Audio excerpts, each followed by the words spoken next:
gentlemen, welcome to What Do You Say Anime. I am your host, Peter. On today's episode, we got a special, sort of like a review episode that we do from time to time, but Netflix got a new movie called Cosmic Princess Kaguya that has been out for a couple weeks, and it's been on at least my radar for a little bit, and Miles got around to watching it, so we decided, hey, let's do an episode and talk about it. So joining me today is my lovely co-host, Miles. Miles, before we jump into everything that is Cosmic Princess Kaguya, want to get your thoughts of sort of what you thought this movie was like before coming into it, and then sort of, you know, did it change anything when you actually started watching it? Yeah, I gotta say, this movie more or less did exactly what I expected to do based on the previews, based on what I had heard people, like, who I know that liked it and all of that, right? Like, it sort of hit the mark, sort of dead on. It was a big fun time, and it was something that I was looking forward to watching since I saw the trailer. And so, yeah, what about you? Were your expectations met, defied? What happened? Ooh, defied. Did it defy my expectations? Coming into this, because we've done The Tale of Princess Kaguya, the Ghibli film, so I have a little understanding of sort of the bamboo cutter story lore of Princess Kaguya. So coming into it, I was intrigued to see how they were going to make a twist of that, and I was a little surprised by sort of like how they portrayed this story. Yeah, I think like it followed the same premise pretty close, but like some of the twists and turns that they did with it, I thought it was really cool and sort of like a unique perspective on this story. Well, it's like a combination of a couple things, right? So this is like a traditional Japanese folklore that's meshing with like current hype, like the trend right now, like vocaloids and VTubers and stuff like that. So taking folklore and then taking modern times and combining it into one story, I thought was a fantastic like mix of everything. So that's what we're going to talk about today on our episode. So we're going to be going over the movie. Obviously, spoiler alerts. If you haven't seen it, we're going to be talking about the movie. Go watch it. It's on Netflix. It's like 2.5 hours long, which maybe is our first talking point, is the length and the pace of this. So Miles, I know you had some words about it, so I'll have you start. Yeah, okay. I guess, like, okay, everyone listening, because of our first talking point, I'm going to start off a little critical here, I suppose, though I did have a good time with this movie, so bear that in mind. Yeah, I think we'll be mostly positive, but there are some things. Yeah, so I guess, like, my issue with this is that I feel like this either should have been shorter by a fair amount and or much longer. Oh. And, like, those are, like, my two options, I guess, because there's a lot of stuff that we don't get enough detail on, I guess.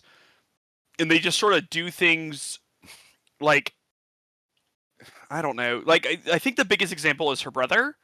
Ooh, I was going to say her mom, but let me hear what you thought. The whole family thing is what I think, because because the mom that's a better example, because that all gets resolved off screen, despite it being Kaguya's, like, not Kaguya's, Iora's, like, yeah, Iroha's, I said that very anglicized, you know, sort of main sticking point, right, is she's sort of, like, doesn't allow herself to have fun because of how her mom raised her and some, like, tension she had with her mom, which sort of led to what I would consider some jealousy of her brother, because her brother was just like, I'll do whatever I want, you know, like, he was sort of able to get past that in a way. He's like, I'm going to Tokyo, peace. And I was like, all right, bye. Yeah, and he's like, I'm going to be, like, a pro gamer and really hot, and everyone's going to love me. And, you know, like, Iroha got around to that, but it took her longer, like, the same thing of being a pro gamer and everyone thinks she's hot. However, like, both of these things got, like, a little rushed. Like, I liked the fight they had that lasted forever in League of Legends.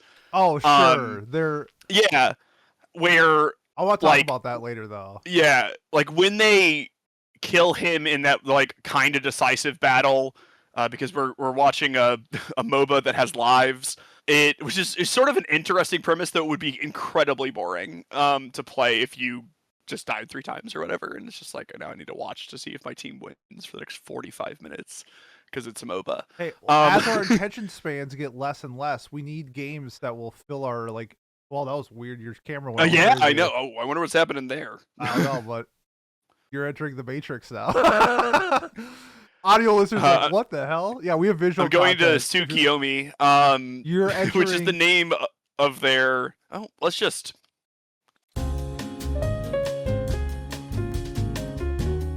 Yes. So we were talking about the MOBA. I was being a Yes, little the cheeky MOBA. about that. Yeah.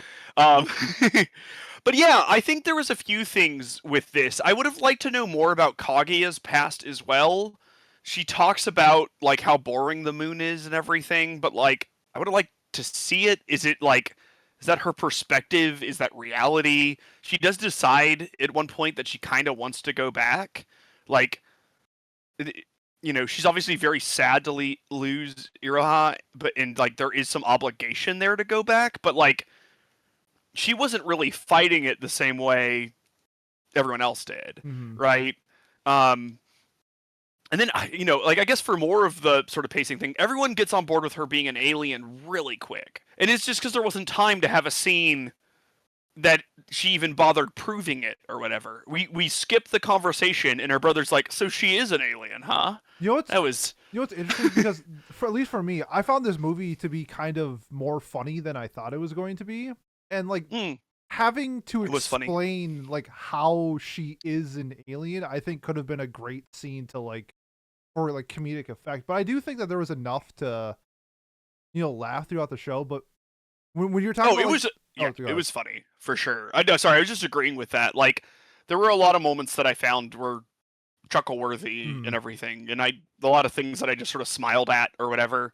It was, Kaguya just buying all the shit at the beginning. Yeah. And like various things like that. I thought, or when she made that like delicious meal, and Iroha's just like, "This is so expensive, but it's so good, so I can't be mad, but I am mad," and she was just like breaking down while eating hamburg steak. Um, Yes. I made a comment in chat that this movie was a 10 out of 10 because they included Hamburg steak, and it is. But I think you made a good point with like it either being too long or not long enough. yes. But so like here's kind of like what I was thinking because I kind of had like the same thought because the last time I watched an anime movie that was centered around music was The Colors Within. In that entire Mhm. movie, there's 3 songs. This movie had like 9. So I was trying to think like, was there too many songs included in the movie that we missed out on like developing some stuff because like the mom issue after it was like I don't know it sucks because we have Journal with Witch airing this season which is handling like family drama so well that when we have like family drama in the movie and I'm just like how are they gonna solve this issue and it kind of is just like a few texts and it seems like it was just like done. I was like that seemed like a little off. It just felt like Yeah. I feel like you could have like excluded like you could leave her brother but like the whole like backstory with like her dad dying and like it didn't necessarily like I feel like it didn't need to be in the movie because like while like I understand like why they did it, I feel like the importance of it isn't like what people are focusing on in this movie. Like Yeah. I they're focusing on the agree. music and like having fun with like these VTubers in this virtual world and it's like why are we introducing this like subplot of family with the mom and dad? To me, I just didn't get the brother made sense. Yeah, so I think for me it's like they wanted to explain Iroha's like cuz like the message here is sort of like you're not confined to any sort of destiny, Yes. right? And so like Iroha thinks she has to do everything, to get good grades and whatever. She's like very type A, very, works herself to the bone in order to succeed at everything, won't let herself have fun. Though this is a little undermined by all of the fun she lets herself have throughout the movie. Um, like, she is working very hard, but she also does have time to like be like a quasi full time streamer and win a contest. But regardless, like that's what they're getting at, and so I think they needed to explain why she was like that, and so they were like, I don't know, it's her mom, and then it felt important because there's that scene where Kaguya's like, "Do you love your mom?" She was like, "God, I don't know. That's a hard question. Like, part of me does because she's my mom." She didn't even say all this, by the way. That just ended there. But you can understand Yeah. why, right? Because she's the source of all of Iroha's pressure, but she also is her mother and has probably, raised her and been kind to her at points. It was probably better when her dad was alive. Um, you know, that sort of thing. But like that doesn't get explored at all at the end. And so I would have rather just been like, Iroha is like this because some people are like this, and we're free to speculate like why she's a little like tightly wound. Yep. As opposed to like telling us why but not explaining it, if that makes sense. No, like it does. Yeah. It's just it's just like the one thing, I don't know, building up to it and just getting that result, while the rest of the movie I felt like built up to a lot of other things and did it very well. That was like the one thing that just like didn't land for me. It just felt off in the stylish show that it was, or the style of movie that it was presenting itself in, because we got all these great resolutions and outcomes, and that one was just so lackluster. Like, all right. But really, that was my biggest complaint, I would say. Like, outside of that, I think that this movie was like very good. So, do you have any more things you want to get off your chest before we move into the positives? Well, okay, yeah. If we're gonna front load this, let's front load it. I think the ending of this movie is bad. Ooh. I've thought about this a lot over the last day and a half. Yep. Because I enjoyed it at the end, but like okay. So like what happens for everyone who is, for some reason, it's a good movie. Please just go and watch this. Like it's a fun time at the very least, right? And it's good eye candy and everything. But Kaguya goes back to the moon, and she isn't particularly happy about this after a period of time. So she tries to use moon technology to like time travel back to Earth to see Iroha again. Yeah. But misjudges by about 8,000 years. Yep. And travels to fun fact, everyone, Yachiyo means 8,000 years. That's what the name means. Ooh. So if you knew that, the plot twist was easy to see coming. I feel like I should have known that with Apocalypse Hotel. Oh yeah, look at that. It also can just mean like an eternity or like a long time or whatever. It's like the same way that like some numbers in the Bible are used as like, 40 is like very symbolic or whatever for whatever reason in like certain cultures or whatever. It's like that sort of thing. Yeah. The 69, 6-7 in our modern day culture. Yeah. Yeah. Anyways, so she goes back to the past and eventually becomes Yachiyo, who is this sort of quote unquote AI, which I think is just Kaguya. Yeah. There's a lot of debate about this, by the way. Oh, really? I think it's just Kaguya. Some people think it is a Kaguya AI. I disagree. I don't think it is an AI at all. I know. Yeah. I agree. But people get trapped up because then they make a body and then transport Kaguya's brain or mind into it later.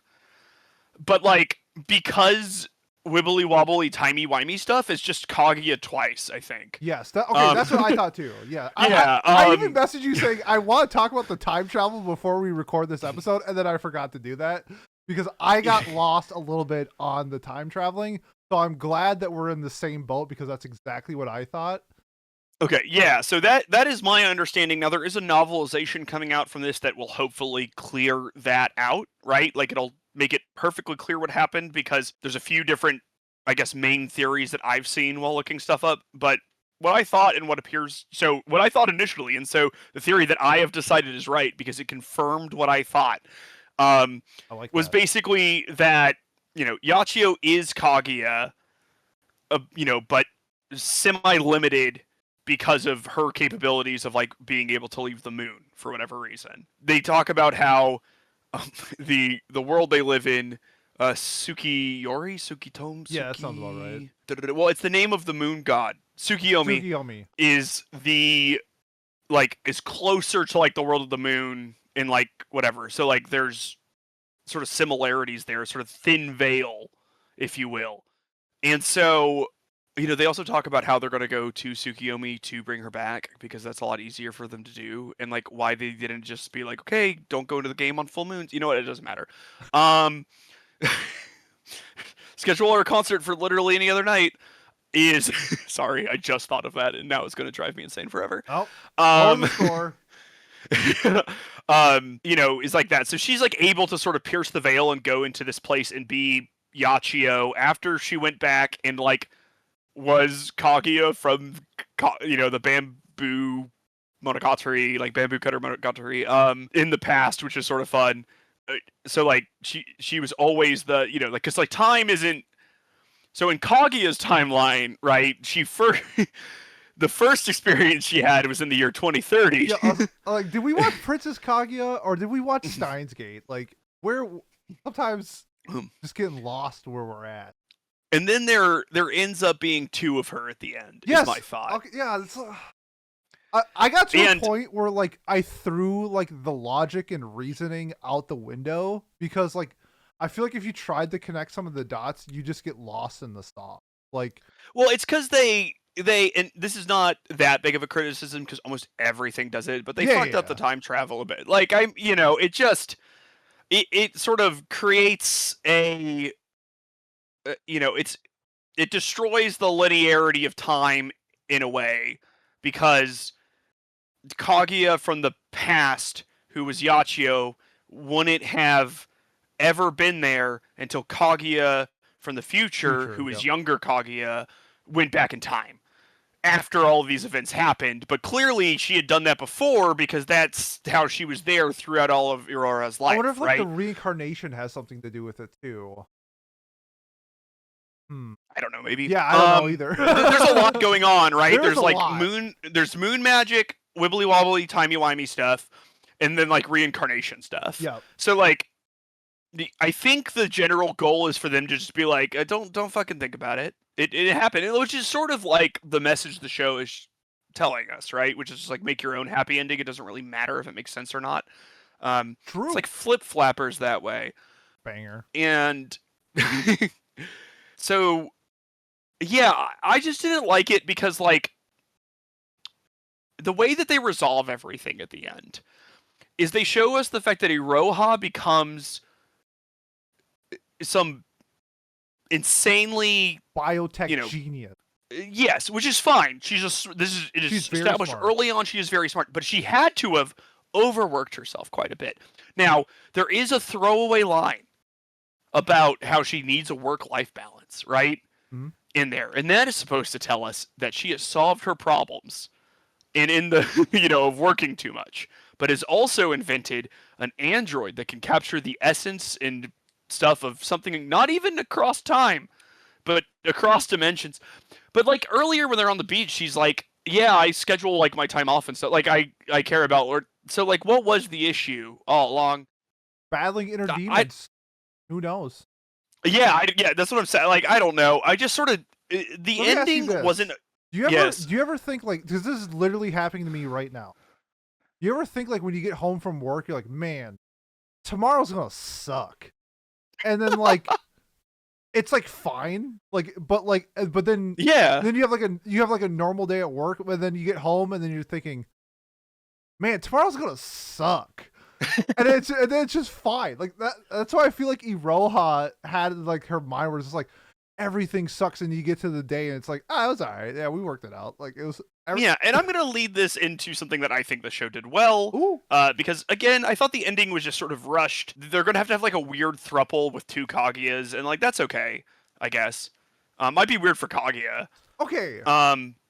Before you jump into this, okay. Everybody's talking about like their girlfriends, and I never got that vibe ever. Like I feel like I'm in the minority. I always felt like they were mother daughter, like always mother daughter. Okay, so and I know there's hints. I get it. Okay, but I always felt mother daughter the whole time. Yeah, you felt that the whole time. I felt that for like. To 5 minutes. I even at the end of the movie, I was mother daughter. Even watching the motion video after thing that Eagle sent us, still mother daughter. Like it's still that. So like that hand holding scene during the fireworks. Yeah. Were they like laced hands? Yes, it was super gay. 100%. Okay. I'm not denying the fact that there are obvious visual clues and hints to their relationship. Okay. Can we do audio ones too? Oh, because she says like I love you and stuff like that? And let's get married? I don't know. It felt like Okay. you know how like little girls in like shows like want to like marry their dad or something like that. Yeah, I mean, I get that. Kaguya says that when she's more or less a full adult, though. Yeah. Okay. Well. Okay. Maybe I'm wrong at the last end of it, but I'll say, how about this? Let me rephrase this. 90% of the movie, I felt mother daughter. I'm gonna say 5% for me. Yeah. Because in this, it's like it's the tale of the bamboo cutter, except for Kaguya and the bamboo cutter fuck. Yeah. Yeah, this is. But they don't show it. So it doesn't happen. They don't show it. Yeah, That's no, they of course as they do, tiptoed around any sort of concrete signs of affection that people would normally expect to see from people like kissing or whatever. Yeah. So we can, if you want to, if you're that kind of person who goes on the internet and makes these sort of arguments, you can say, no, this didn't happen. Hear me out. I just thought of something. Because I don't know if you took this as what this is, but I really did feel like this is like a love letter to like Vocaloids and streamers and VTubers and stuff like that. But they get in trouble, just like idols, for having relationships with people because you're not allowed to be a human being when it comes to that type of stuff. So maybe it's a hint that they're not allowed to say it because the idols and tubers themselves aren't allowed to say it. What do you think? Let's not let them like get away with Yuri baiting, okay? Because like they're just in their apartment a lot. They can't keep getting away with this. And like this is honestly close enough that like I genuinely think you would have to be kind of dumb to think that they weren't together. I guess unless you think there's dumb. Yeah, I'm caveating it, but like yes, I did. But I was like, motherfucker, I just said that a minute ago that I know I definitely didn't mean to, but I guess like if you're like okay, like you are very like adopted child pilled, right? Like I feel like you're looking for that. She found a baby in a telephone pole. Of course I am. Yeah. Well, okay. And so, you know, like I think you just like that's like your jam, whereas like Yuri is my jam, and so like we were both just reading into it what we wanted. Yes. Where is she? There she is. Isn't she beautiful? My Hime figure. Kaguya? And yeah, we're connecting the dots. Wait till the later in the episode when I compare this to Neon Genesis Evangelion, and I'm not joking. I can't wait. I'm not joking. Because if anything has filled me with less despair than Neon Genesis Evangelion did, it was this movie. Very existential dread from this movie. Nothing but existential dread. Okay, now that we took that tangent, I do want to say something that this does well, which we sort of sidebarred into, but I think it does a good job of showing how good Kaguya and Iroha are for each other from like a relationship standpoint and how that would alter who they are. Yes. Okay, so this is also part I want to talk about with the characters themselves. When you were watching this, did you feel like, oh, they got that reference from show X or show Y or something like that? Did you ever feel that while you were watching? There might have been references. I can't remember any off the top of my head. I didn't think of anything off the top of my head as referential. Okay, so you have a better knowledge pool than me. No. Do you want to hit me? So, oh, okay. It's in relationships to like how the characters, I guess, are. But like when I was watching this, they kept doing like Kaguya's faces looked a lot like they did in Bocchi the Rock, and so it's I started thinking, I was like, okay, maybe they're referencing other shows in this movie as references because Kaguya had a lot of like these like the melting face, the eyes looking like these directions. It's something they did. Yes, it did the sort of moe comedy stuff. Yes, like the blobby stuff. But then it got me sort of thinking like if they were sort of modeling these characters off of. I feel like Kaguya is kind of based off of Nijika from Bocchi, like how she looked and sort of like the actions is like. And I'm bringing this up for a reason because I kept getting things like that throughout the movie, and I loved it because while I was thinking that this was a love letter to a bunch of things, what if it was also a love letter to like animation, sort of like the way that Zenshu did. So the fight that we talked about earlier with her brother, there's like a scene in particular where they're like running up a rock and then they're jumping down on him, and it was like identical to the Rika fight in Wonder Egg Priority. And I was thinking, I was like, I wonder if they're like using different animes as references, because it looked like the stylization of that particular fight was so much like the Rika fight and that. And then shoot, what was the other thing that was? No, what a terrible time to blank. But I guess it's more along the lines of like, comparing this to like Zenshu or other shows that like do this love letter and then using the references from other things. I just thought was like, at least I don't even know if I'm right. It just seemed like it, and because I watch a ton of anime, it kind of feels like that. So I was always wondering if you got that feeling too, because I think we were talking about it in our Discord when it was happening, and it was like, was that a callback to something? So maybe I'm just rambling. Yeah, I don't know. If I had to guess, it wouldn't be like a direct call to anything, but it's sort of like took stylistic inspiration from it. Yeah, is what I would guess. Like, and then this. Have you seen Summer Wars?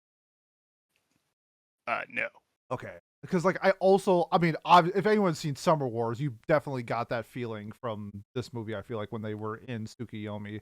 I don't know. I guess this is one of those things. I guess if you're listening and you want to like leave a comment, did you feel like references coming through from other shows that you watched in this movie? Because I feel like it was on purpose, because I noticed it more than once.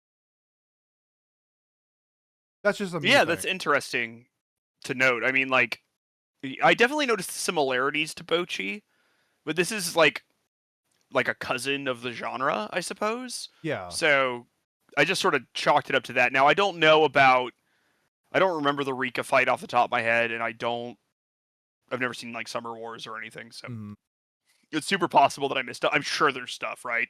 Anime loves to referential things.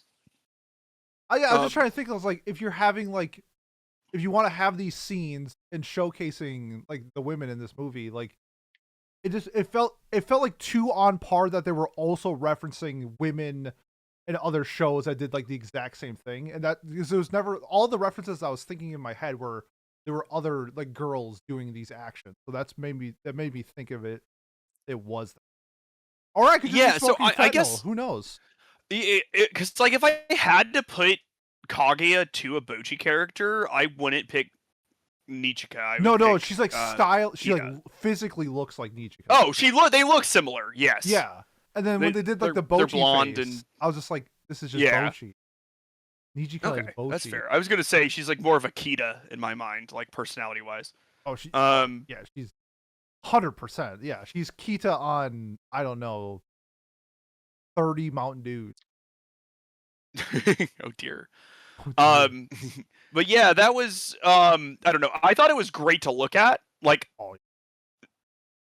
all of the animation of like inside the world and everything was wonderful and fantastical and bright, and it made me feel like a sense of wonder. And even just like the sort of regular like Japan and Tokyo scenes, I thought were done very well. I think that was the absolute like the eye candy. I would say eye candy in general in this movie, especially like the color palettes as well.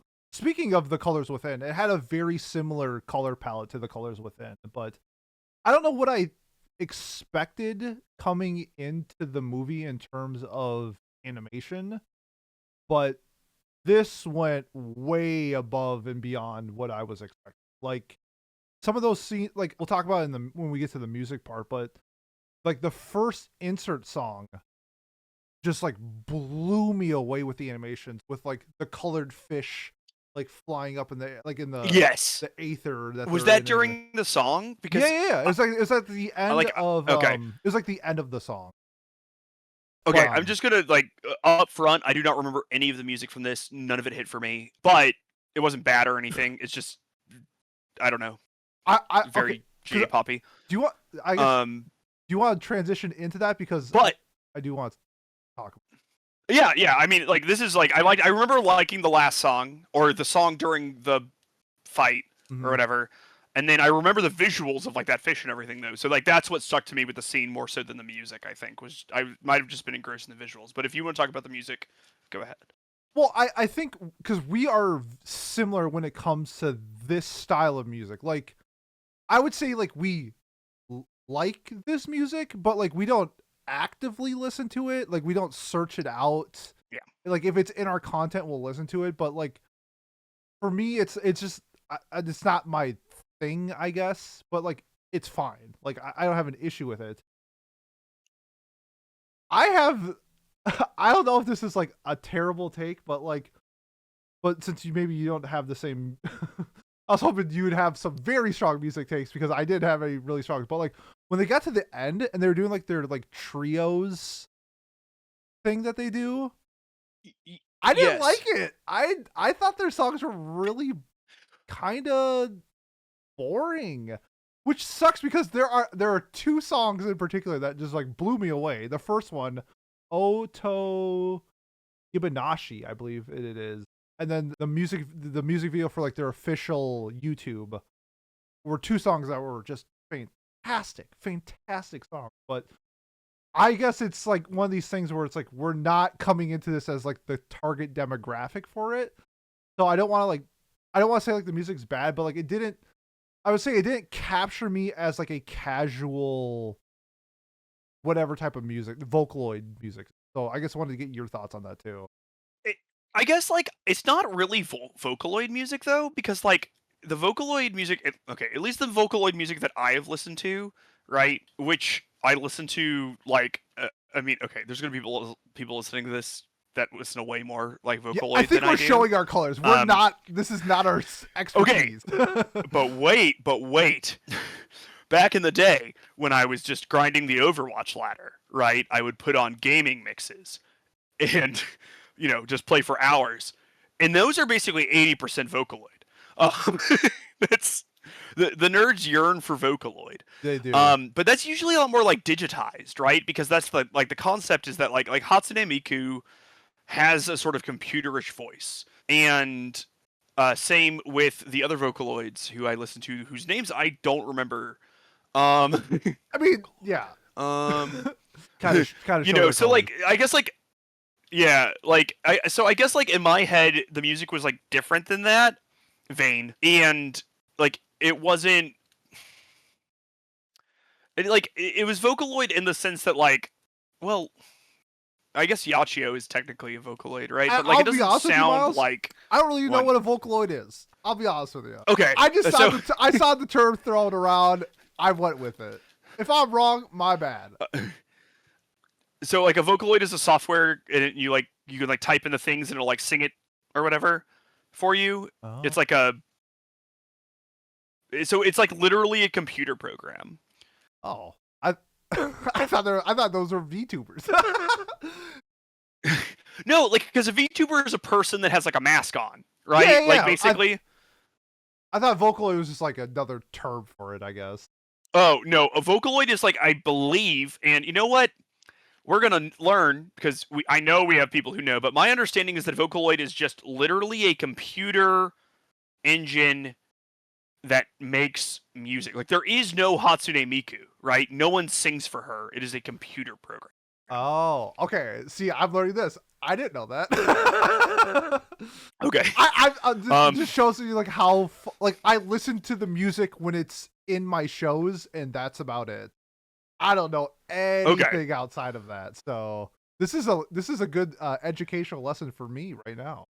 Yeah, good. Well, I'm glad I'm the one who can be teaching you about this, because like there's a 20% chance I'm just fucking wrong, and this has just all been whatever. But like, yeah, I would say it's closer to like a VTuber, where it's like they have their like online Tsukuyomi like persona, but they are singing like with their voice, because not to get into this is so unimportant. It's a podcast. Right? Point being is I'm differentiating this. I like Vocaloid music, but tend to not listen to like a ton of J-pop. That is what I felt like this was. Not that they're not the same thing, right? That's like a massive category, but regardless. Yeah, I think that too. I liked some of it. I think there might have been too much. You ready for me to compliment Uma Musume? Ooh, what is happening? Because what is? Yeah, I know. On?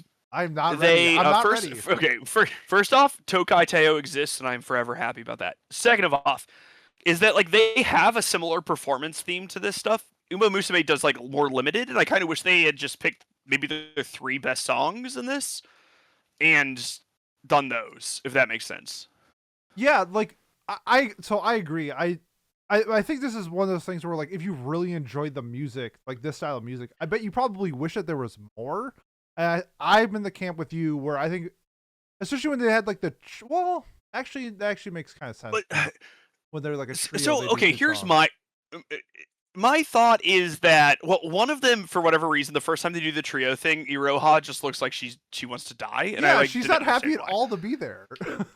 Yeah, I thought that was gonna be like we were gonna learn something, you know, like kind of how like in the last thing we watched for the concert, how you know that someone was off during that, and there was a reason behind it, even though I hated it. Check out our but at least there was a reason there. Movie review. Okay, well there we go. I was trying to avoid spoiling it, but alas, it's not a spoiler. I don't know. It kind of is. Not really. They'll figure. You'll figure it. Okay. Speaking of, wait, really quick. When did you clock that Yachiyo was Kaguya? Immediately. Yes. Okay. Good. That's yeah. I thought it was like yeah, very obvious. I agree. I'm not sure if we're supposed to know or not, but I feel like we all did. She like knew everything about Iroha, like right? It's like yes. And also she said, I know Kaguya very well. And like she was just like listing off Kaguya facts that only Kaguya would know. Yeah. And also she actually just looks like Princess Kaguya. Yeah. Like from the actual story.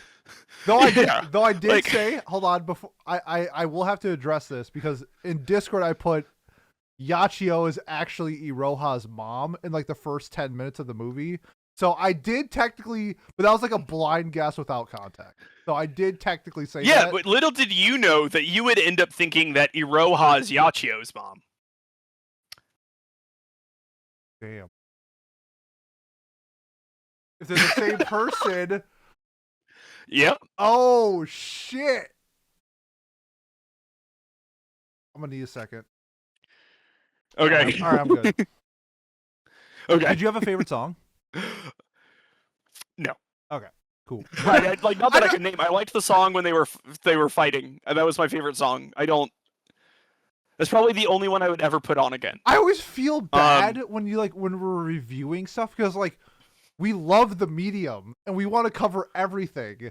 And there's some things that are just like that's why like Watch Club is great because like sometimes we have like 4 or 5 opinions and like one person we can like gravitate towards, and then this is just like, yeah, we liked it. It's like, yo, this movie is heavily focused on the music. It's just like two dudes are just like, yeah, it's fine. The unfortunate part about this is that like we have people in our Discord who we love who would probably like shoot both of us to save this music. Yeah, right? 100%, like, and I get it. Like, yeah. But I thought it was like fine. It was just sort of like I get it. It's like, if we ever watch the anime bibliography of the Eagles, Pat will be dying on that hill. Oh my god, he won't make it. He'll be. I'm gonna stop right there, but. Well, okay, because this I guess is speaking of the colors within and everything like that, because they had 3 songs and I thought like 2 of the 3 were like Omega Bank, and I still listen to them on my playlist. And this, I don't know if they had like. I wonder what like the consensus best, or I should say consensus, but like, what do you think is like the most popular song from this movie? Because, it's okay. K-pop Demon Hunters. When we watched it, there was when we asked like what our favorite songs were, there was 5 of us on that review, and I think we had like 3 or 4 different answers. And that one had less songs than this. So I wonder if it's a thing if it's an us thing, or if the people who really enjoy this music have like a standout, like this is the bop. This is the golden of Cosmic Princess Kaguya. Because as a casual fan, I didn't get that. that make sense? Yeah, no, I agree. I mean, like honestly, were there 9 songs on this, or was that you saying a number? Okay, so the track list for the movie is 10 songs, but I don't think there's 10 songs in the movie. I think it's like 6 or 7. I'm trying to remember because I guess it's more the fact like that gun to my head, there's no standout is what I'm trying to get at, I guess. For me, as a casual. If before this episode, you put a gun to my head and said, Miles, how many songs are there in this? You know, if you get it wrong, I'll fucking shoot you. I would have said 4, and I guess I would have got fucking shot because like that's what I can remember. Yeah, I think there's 3 in the last 10 minutes. Okay. Oh yeah, they had the last part of the okay. I didn't like those songs. I just forgot about them, especially because the visuals were so good. I think I was just like very focused on like the visuals. Is my guess. I don't know. It like I just feel like we're digging our hole. Well, it's a little deeper. For people who did like this. I think at the end of the day, what I'm trying to say is, we like the music. We want to. It's one of those things where it's like we want to try to cover everything, and we like to try different things, and we're dipping our toes in the sand. It just feels bad when people are like searching out this content, and it's just 2 dudes being like, "Yeah, the music was okay." So, we like the music. That's it. Unfortunately, like don't get your J-pop opinions from Peter I. But true. If you go to our Discord, there are people who you should get your J-pop opinions from, and you can talk to them. Yeah. Okay. What else do we want to talk about here, Pete? Ooh, do we want to do Neon Genesis yet, or is it too early? Oh, let me talk about the world. I want to talk about the world. Oh yeah, because you had that point you wanted to make. Yeah, the Tsukuyomi, right? So the world that Tsukuyomi felt like the Oasis from Ready Player One, where it kind of felt like it was an all-encompassing world where you can do anything. But I couldn't get a feel on like, is Yachiyo like the most popular person in this world, or is she just the most popular person like in this realm that they're in, like this little like bubble of VTubers that they're all hanging out in? And like, I guess I couldn't really understand the world itself, like what its purpose was. Like, was it like what's that video game from like the 90s where it was like Second Life? Is it like a Second Life thing? Yeah. Or is it like, I don't know, or is it like a VR SAL? Like, I couldn't get a grasp on what the world was, and it was confusing me. Did you have any thoughts on the world? Okay. My thought is like, 1, it was neat. 2, like I didn't think about it too hard because I didn't really think it wanted me to. Like, there are some, stuff you could like sort of nitpick about, like the game they played being kind of dumb, or the whole setup of the contest being a bit weird. But like, I don't think that mattered, so I didn't really put my head to it. Sure. I thought it was neat. I loathe Ready Player One. The movie or the book? So I didn't really think of it as the book. Okay. So I hate this book. Yeah, I have 2 copies in my closet behind me. Okay. I don't loathe it, but I don't really like it. But I bought 2 copies of it, so.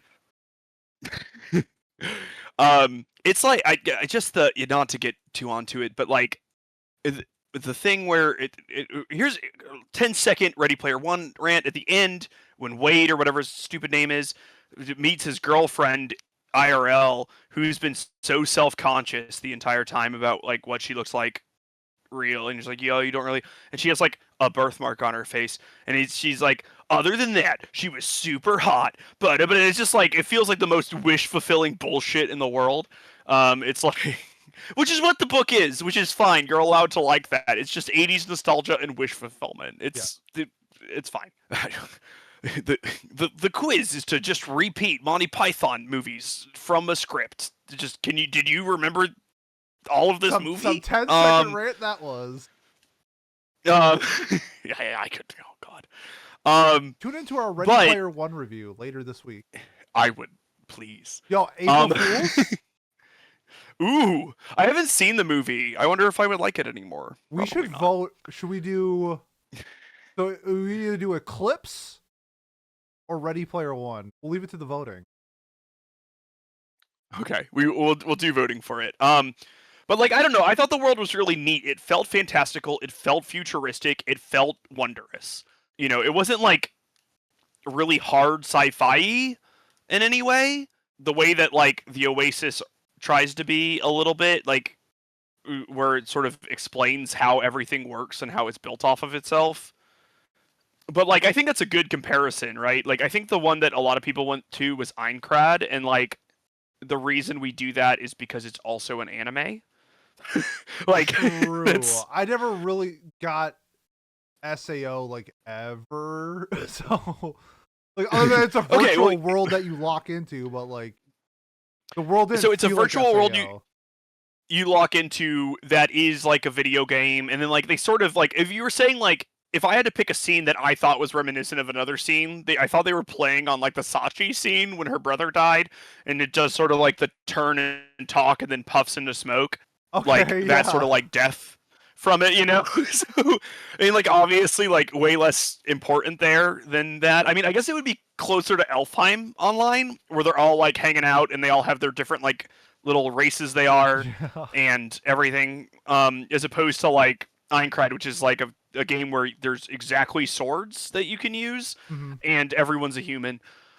Question: Hey, for the characters themselves inside of the world, did that play anything into like the actual story of Princess Kaguya? Like, oh God, probably. I have to imagine there was a reason she was a rabbit. Yeah, right. I am not.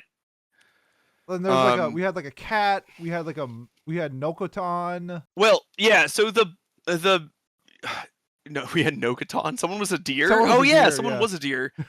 The one that thought the brother was hot, and we just never got. No, that was Mami. So Kaguya Otsutsuki from Naruto has rabbit ears, representing her connection to the moon. Moon's a rabbit thing. Moon rabbit. That's a Japanese folklore thing. Like, we got there. There's gotta be something. Okay. Suki no Usagi. Okay, that's neat. That's like a whole thing. There's a lot of great stuff like that in this anime. A lot of like symbolism and like stuff that if we watch it again, we'll like notice more. I'm quite sure.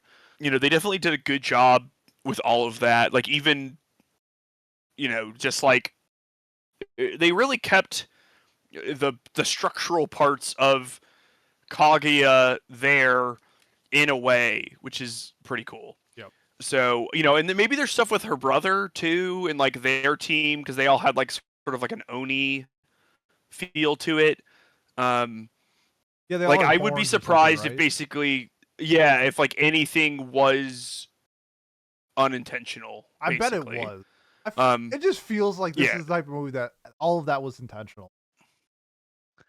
Yeah, they layered like a lot in there for everything, which is good. I always have a fun time with that. So, right, before we get to final thoughts, though, yes, hit me. Is it Neon Genesis time? Let's do it. Okay, I wrote this down. If you don't want to be spoiled on Neon Genesis, I would suggest using the timestamps and just fast forwarding to our final thoughts. So, Miles. Yes. Okay. There is an object currently on Earth that isn't supposed to be there. Does that sound like Neon Genesis a little bit? That sounds like The Thing from 1986. Okay. Well, what if John Carpenter's? Okay, so what if there was an event that happened that caused something in the past? So this is where I'm going with it. Okay. So the object on Earth that wasn't supposed to be there in Princess Kaguya, it's Kaguya, and Neon Genesis, it's Lilith. Okay. So Yachiyo is Lilith. Sorry, not Yachiyo. Kaguya is Lilith. Then we had an event. Yachiyo is also Lilith. True, yes. But this, you know what I mean. Okay, so 8,000 years ago, an event happened that started the events of everything. The first impact. Okay. Then a baby is discovered in a telephone pole glowing. Second impact. Then Okay. okay. Then we have a found family teaming up to defeat enemies coming from the sky, trying to retrieve the object that is not supposed to be on Earth. The angels and whatever the things are, the moon people. And then we get a happy ending. It's Evangelion. I'm sorry. The last fight, the last bit of this entire movie is the end of Neon Genesis Evangelion. I'm sorry, they're the same movie. Wait, you thought Neon Genesis Evangelion had a happy ending? Did you watch the rebuilds? That's different. Those are different. Whoa. Those are different things. Are they? Yes, that's the point. Well, in the world of Ano, what's Ava? It's rebuilds, right? Yeah, I guess. I don't know. I mean, it's a reconstruction of it, right? Like, so that's fair. You could say this is like the rebuilds. Yes. I'm happy with it. So the whole time I was thinking, I was like, Kaguya is just Lilith, and the angels are coming to retrieve Lilith and remove the Spear of Longinus, which is Iroha, because Iroha is the person that is keeping Kaguya on Earth. I'm just saying, man, it's the same way that they took the story of the bamboo cutter and turned it into this. They took the story of Neon Genesis Evangelion and made it the last arc of the movie. And I'm gonna die on that hill. I'm 100% dying on that hill. I'll visit, buddy. I'll visit your grave. Appreciate you. Okay, final thoughts, Miles. Run it. What's your final thoughts on this movie? What'd you give it? Would you watch it again? Did you watch it subbed or dubbed? Will you Venmo me $20? Yeah. So first off, Venmo's on the way. Second off, I watched this dubbed because I was a quasi last minute fill-in, sort of, for this, and I downloaded it on Netflix because I was on vacation this weekend. Big brag. And that's what downloaded. So I didn't have much choice in the matter. Literally, all I could watch it on was dub. That because scares me. Because I downloaded that Netflix show, Love Through a Prism or whatever, for my trip. I should probably check if they downloaded dubbed or sub. You probably should, though. The dub sounded pretty good when I listened to it. Okay. They're British people, right? So you just get like quasi-British accents or whatever. Boy, mate. But I thought this was a lot of fun. I really loved the chemistry between Iroha and Kaguya. I think that they sort of just made it a little too jam-packed, but worse things have happened, and it was entertaining, which is like the main thing. Hell yeah. I know I'm going to have a lot of good conversations with this after the fact, so it'll be interesting to see, where I made mistakes in my analysis, or if anything changes my mind on anything or whatever, if I was more or less accurate. Because there's a lot of stuff here. There's obviously a lot of love and care put into this. I just sort of wish that they had either like edited it down a little bit to just sort of focus on Iroha and Kaguya, or they had expanded it and we got like a season of this. And so we could have like delved into Iroha more, like her backstory and how she changed and all of that. I also think the ending was a bit shaky, but I don't think I'm alone on that one. So, but I also think it's like fine. I gave it an 8. I had a good time. I would watch it again. Hell yeah. So I guess a couple of my thoughts. The fact that this doesn't have the comedy tag is crazy. I thought this was a hilarious film. Like, genuinely a very funny movie. Like, visually and dialogue wise, I had a great time like watching along and laughing along with this. You mentioned the chemistry. At first I was wondering if it would get better, and it got way better. So definitely like the chemistry with that. Eye Candy, visually stunning movie. One of just an absolute gorgeous film. The things that they did with the color palettes, I feel like the Tsukuyomi night areas made me feel like I was watching like when they were like in Spirited Away and they're like walking up to the bathhouse at night and stuff like that. Like it gave me that's like feel. A great, like a Neo Tokyo Spirited Away. Yeah. Right. Like, yeah, that's a great Good job. Wow, Thanks, man. that's exactly the vibe. Thank you. Appreciate it. That's the first time you ever said that to me. But then in the contrast, I don't think so. no, but like in the contrast, they sort of like go against that when they're in real life. There are instances where they like the festival and they're like outside, but I feel like they do a great job at this contrast of like the pancakes, showcasing like the color palettes in two different ways. So big fan of that. Sound direction, insane. It sounded amazing. Incredible work. The music was really well done. It's one of those things where it's like, even if I'm not familiar with this style of music a lot or who's the big artist, it's cool that like I can still have fun and like jive to the songs, even if it's like not my thing. It's like, I don't know, if you like go to like a dance hall and even if you don't know the words or whatever, it's like, as long as it's got like a beat and a rhythm, you can still dance to it. And like, that's kind of like what I felt with the music. I was like, even if it's not my thing, like it's still fun.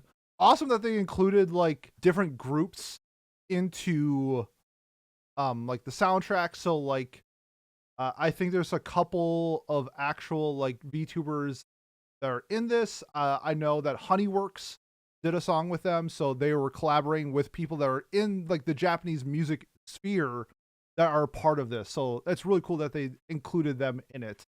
Entertainment factor, this was like a 2.5 hour movie and it felt like a breeze. It was really easy to watch. I had a blast watching it with everybody. We're doing more watch parties on our Discord, so if you want to come watch some movies with us, kind of doing it like once a month-ish now, it seems like. So I'm going to keep trying to do that whenever new movies become available, but loved interacting. I think the biggest problem with watching this movie, though, on like a computer or for you like an iPad, the level of this movie would be elevated so much higher if I saw it on theaters. It reminded me of watching Promare. I saw Promare in theaters, and it was like one of the best movie-going experiences I've ever had in anything. It was a blast. It reminded me of like an anime Mad Max. That's how much of a like thrilling experience I had at the movie theaters with it. But then when I watched it on my iPad, like it wasn't the same. And so I feel like that's what this is. So I'm giving it an 8. But I do feel like if I watch this at like a IMAX, this could be like a 9. Like I really do feel like we're missing a level of visual and sound design and levels of like that without experiencing it in theater. So I'm gonna give it that caveat that I do think that if I saw this in theaters, it would be a higher score. But I loved it. This was a fantastic and fun film. Just an absolute blast to watch. I would 100% watch this again. I'd be really intrigued to watch the dub, but. Yeah, so 2 8s from us. We really liked it. And I'm sure people who really enjoyed this type of music are probably going to rate way higher. It has an 8.5 on Mal, so it's awesome to see the reception of it. So, Miles, you have any parting thoughts? Of note, the songs are dubbed too. That could totally affect my perception of the songs. Oh, shit. I just assumed they never dubbed the songs. Yeah, I forgot to mention that. And Netflix does. Wow. They generally do. Had no idea. Like with Rose of Versailles and everything. Oh, they did do this, that. That was the best part of the movie.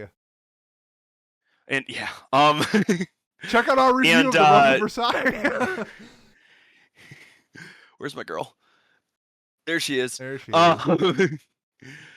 And so that could definitely have affected it. Again, unfortunately, I just didn't have an option because I had to watch this in a car.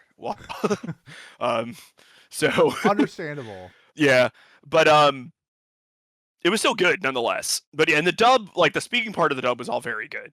Okay. Like they did a good job of interpreting all of that. So right on.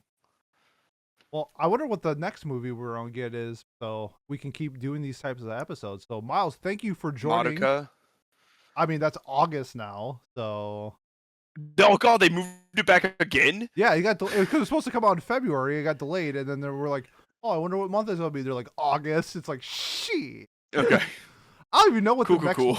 What I wonder what the next big like movie would be. I hope we get Chow one day, but I don't think we're gonna get that. So let us know what movies you want us to cover. We will try our best. Oh, it's the last Mononoke movie, so that's the next one. Yes, apparently. Excited about that. Hell yeah. Okay. Well, Miles, parting word to your adoring fan. Mom, it is. If you have made it this far, you want to support us. Honestly, shout out. I don't know what happened. We hit an algorithm or something, but lately, like non-YouTube has been blowing up. So if you're listening to our audio stuff, thank you. If you want to see what we look like, we have visual content on Spotify and YouTube, so check us out there. I mean, otherwise, I want to say thanks to everybody out there. If you want to support us, I know, dude, we're stunning. Like, comment, subscribe, leave a review on whatever platform you're watching or listening to us on. Gonna have some stuff next week. I will be going to. I'm leaving for Japan, and actually, when this episode drops, I will be in Japan. So Okay. So we'll have some breaks coming up, but I will be in Japan, so we'll be missing 2 weeks of content. But I want to say thank you, everybody. Miles, thank you for taking time out of your day, and we will see you next time. Peace. Bye-bye. Bye bye.